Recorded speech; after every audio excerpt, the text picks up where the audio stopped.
لحظة ولادة ليوناردو دافنشي في إحدى قرى إيطاليا الجميلة في القرن ال15. يتعلم ليوناردو دافنشي فنون الرسم والفنون الهندسية في مدرسة فنية رينسانسية. لحظة إبداع ليوناردو دافنشي للموناليزا ورسمها بأدق التفاصيل. رحلة ليوناردو دافنشي في اكتشاف العلوم والطائرات والأناتوميا. قصة حياة الفنان ليوناردو دافنشي. لحظة لقاء ليوناردو دافنشي مع العبقري ليوناردو دافنشي مع مشروع تعاون فني مميز. تجربة ليوناردو دافنشي في رسم لوحة العشاء الأخير وتفاصيلها المدهشة. رحلة ليوناردو دافنشي في تجربة الرسم والفكر الفلسفي والتأمل.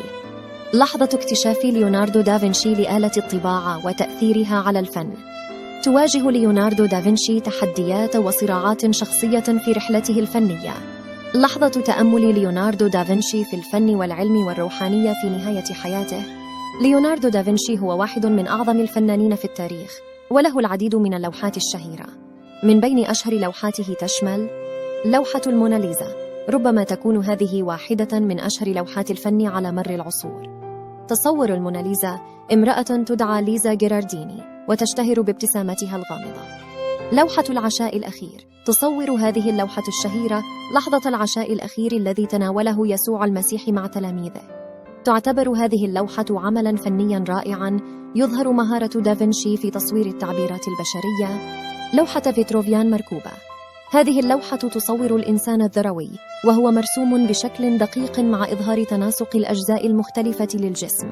لوحة السيدة ذات الوجه المسن، تصور هذه اللوحة امرأة شابة من الطبقة الراقية في فلورنسا، وهي معروفة بأنها واحدة من أوائل اللوحات التي استخدم فيها دافنشي تقنية الظل والنور بشكل ممتاز. لوحة السيدة ميتزوري، تصور هذه اللوحة امرأة تعتقد أنها سيسيليا غاليرانو، وهي تعتبر واحدة من أجمل وأرقى لوحات دافنشي.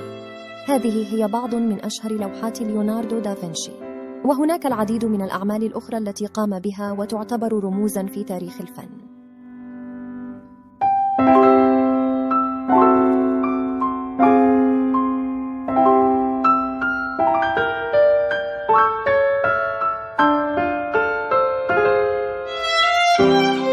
In the end, I thank Jason for your follow-up. We hope to subscribe to the channel and activate the bell button, and do not forget to like. We also await your support through the super chat and the thank you feature. لا تنسى الاشتراك في القناة، تفعيل زر الجرس والإعجاب، ولا تنسوا الدعم بسوبر ثانكس. إلى اللقاء.